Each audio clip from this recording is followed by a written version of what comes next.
जय Jagannath friends, welcome to quick support Odia YouTube channel. आशा करुच्ची समस्ते भलर थे। आसीगला सरकारी कॉलेज पाई चाकरी जो पदवी रही अतिथि अध्यापक बा गेस्ट लेक्चर, पियन, क्लर्क। तो यही भाव में टीचिंग एवं नॉन टीचिंग पोस्ट पाई वैकेंसी रही। शिक्षागत योग्यता कथा जदि आम देखा 10th +2 +3 पीजी पर्यंत रही माने सबु योग्यता पदवी रही। भिन्न भिन्न पदवी पर भिन्न भिन्न शिक्षागत योग्यता रही। निजर शिक्षागत योग्यता अनुसार ये फॉर्म अप्लाई करें। तेज सबु जिलार पुओ झील उभय चाहिए ये आवेदन करेंगे। केमी आवेदन करेंगे, कौन सब अदर डिटेल्स एलिजिबिलिटी क्राइटेरिया रोचे ये वीडियो में देखा। चैनल जो मैंने नुआ अच्छा चैनल को सब्सक्राइब करी बेल आइकन को प्रेस कर दिंतु आगक यही भाव में नुआ नुआ जॉब अपडेट पाई। सो फ्रेंड्स, ऑर्गेनाइजेशन नेम रोची government college Odisha. Who can apply, केउ माने अप्लाई करि परिबे। ऑल ओडिशा रो सब कैंडिडेट अप्लाई करि परिबे। जेंडर कथा जदि आमे देखिबा उभय पुरुष एवं महिला आवेदन करि परिबे। जॉब टाइप गवर्नमेंट जॉब रो वैकेंसी रोची, कॉन्ट्रैक्चुअल पोस्ट रोइबो। प्लेस ऑफ पोस्टिंग कथा जदि आमे देखिबा ओडिशा भितर ही पोस्टिंग मिलिबो। डिस्ट्रिक्ट वाइज वैकेंसी रही, निज निज डिस्ट्रिक्ट आपण मैंने चाकरी करेंगे। पोस्ट नेम बा पदवी कथा जदि आम देखा लेक्चरर रोची जोटा कि गेस्ट लेक्चरर रही, लैब असिस्टेंट रोची, क्लर्क, वॉचमैन, पियन। तो यही भाव में आपणकर टीचिंग एवं नॉन टीचिंग पोस्ट में कि वैकेंसी रोची। तो friends, lecturer pi PG in relevant subject with 55% marks. देखु लेक्चर बा अध्यापक आपण मैंने पीजी करेंगे जो सब सब्जेक्ट वैकेंसी रही से सब्जेक्ट 55% मार्क रखी पास होता दरकार।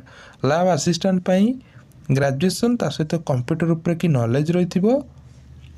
देन नेक्स्ट आपंकर रोचे क्लर्क। क्लर्क पाई आपंकर जेकोसी ग्रेजुएट होते अप्लाई करेंगे। वॉचमैन पाई रही माने रात्रि जगुआल, तो ये 10टी क्वालिफिकेशन रही। पियन पाई जदि 10टी पास कर पियन पाई के आवेदन करें। तो फ्रेंड्स, सैलरी बा दरमा कथा जदि आम देखा अप टू 15,000 रु 40,000 मासिक दरमा मिलबार व्यवस्था रही। माने भिन्न भिन्न पदवी रही भिन्न भिन्न ऑर्गेनाइजेशन ने। तो भिन्न भिन्न ऑर्गेनाइजेशन ने सैलरी भिन्न भिन्न रही। एज लिमिट्स कथा जदि आम देखा मिनिममटा आपन को 18 वर्ष बयस हो मैक्सिमम आपन को 62 ईयर भितर बयस होता दरकार। जो मैंने रिटायर्ड कैंडिडेट अच्छा जदि से बयस 65 ईयर भितर अच्छी तो से चाहिए ये आवेदन करेंगे। सिलेक्शन प्रोसेस बा चयन प्रक्रिया जदि आम देखा इंटरव्यूटे हम, देन एक्सपीरियंस देखा, ओरिजिनल डॉक्यूमेंट वेरिफिकेशन है।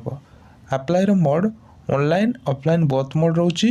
माने डिफरेंट कॉलेज रे कि अप्लाई मोड डिफरेंट रोची।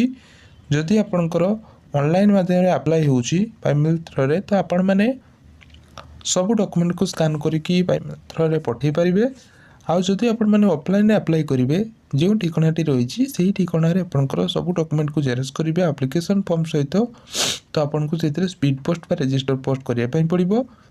आ जदि आपंकर डायरेक्ट डॉक्यूमेंट वेरिफिकेशन अच्छी बा डायरेक्ट इंटरव्यू रही, इंटरव्यू दिन समस्त ओरिजिनल डॉक्यूमेंट को कैरी करेंगे निज सहित। ता सहित गोटे सीट्र जेरक्स करके आपको जाकि इंटरव्यू अटेंड करने पड़ो। Application fees no fees for all categories. आपंकर जेकोसी कास्ट होते कौन अप्लाई चार्जेस आपको लगे ना। Important date apply last date रही 23/12/2025। तो यही डेट पूर्व ही आपको अप्लाई करने पड़ो। डॉक्यूमेंट कौन लगे? Biodata form, educational qualification certificate and marksheet, 2टा colour passport size photograph, Aadhaar card लगे। जदि एक्सपीरियंस अच्छी दे पारे कि मैंडेटरी नुह। तो फ्रेंड्स, प्रथम जो एडवर्टाइजमेंट आसी वीर सुरेंद्र साई यूनिवर्सिटी तरफ आपंकर वैकेंसी आसी जोटा कि बुर्ला रोची।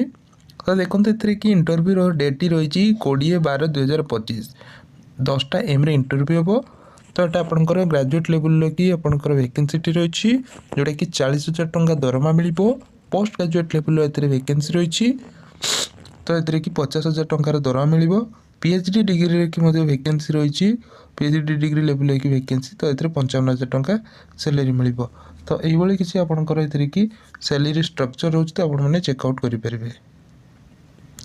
नेक्स्ट जो एडवर्टाइजमेंट आसी गंगाधर मेहर यूनिवर्सिटी जोटा कि रोचे आपंकर संबलपुर डिस्ट्रिक्ट रोचे एपंकर इंटरव्यू रोचे देखु टीचर की वैकेंसी रोचे कॉन्ट्रैक्चुअल बेसिस रे पोस्ट गुड़िक इंटरव्यू डेट रही 19/12/2025। तो देखो जो आईटीपी कोर्स रोचे से आईटीपी कोर्स वैकेंसी आसी। तो नेक्स्ट जो एडवर्टाइजमेंट आसी देखो ये कि विभिन्न प्रकार पोस्ट वैकेंसी रही है आपंकर मेडिकल की वैकेंसी रोचे जो थे लैब अटेंडेंट रोचे lab assistant then office assistant रोचे बीएससी का कंप्यूटर स्किल थी। तो ये किसी आपंकर रोचे लेक्चरर वैकेंसी रही ट्यूटर वैकेंसी रही तो ये आपने चेकआउट करेंगे। तो फ्रेंड नेक्स्ट जो एडवर्टाइजमेंट आसी मणिबंध डिग्री कॉलेज जोटा कि मणिबंध कटक डिस्ट्रिक्ट रोचे। तो देखो ये कि डायरेक्ट इंटरव्यू रोचे इंटरव्यू मध्यम सिलेक्शन हो। इंटरव्यूर तारीखटी रही 22/12/2025 10:30 AM की इंटरव्यूटी स्टार्ट हो। विभिन्न प्रकार पदवी रही जमीक non teaching post junior clerk computer efficiency माने क्लर्क देन आपंकर पियन नाइट वॉचमैन। तो यही भाव में पदवी रही लेक्चर रोचे हिस्ट्री पॉलिटिकल साइंस ओडिया रही जोटा कि कॉन्ट्रैक्चुअल बेसिस रे पोस्ट गुड़िक रेक्चरर पीजी लेवल 55% मार्क रखी एलिजिबल हो पारे। मन रखु इंटरव्यू डेट रही 22/12/2025। देखो आपंकर कॉलेज टी रोचे मणिबंध degree college Cuttack.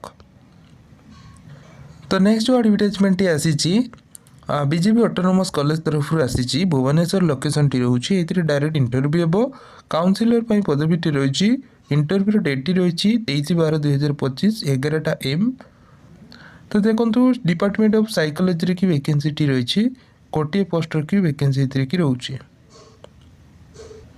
So friends ये एक छोटिया जॉब अपडेट आशा करुच्ची वीडियोटी आपको भल लगी। जो मानक वीडियोटी भल लगी वीडियो को लाइक करेंगे चैनल को सब्सक्राइब करेंगे बेल आइकन को प्रेस करेंगे आगू को भाव में नुआ नुआ job update pi. Thank you watching for this video.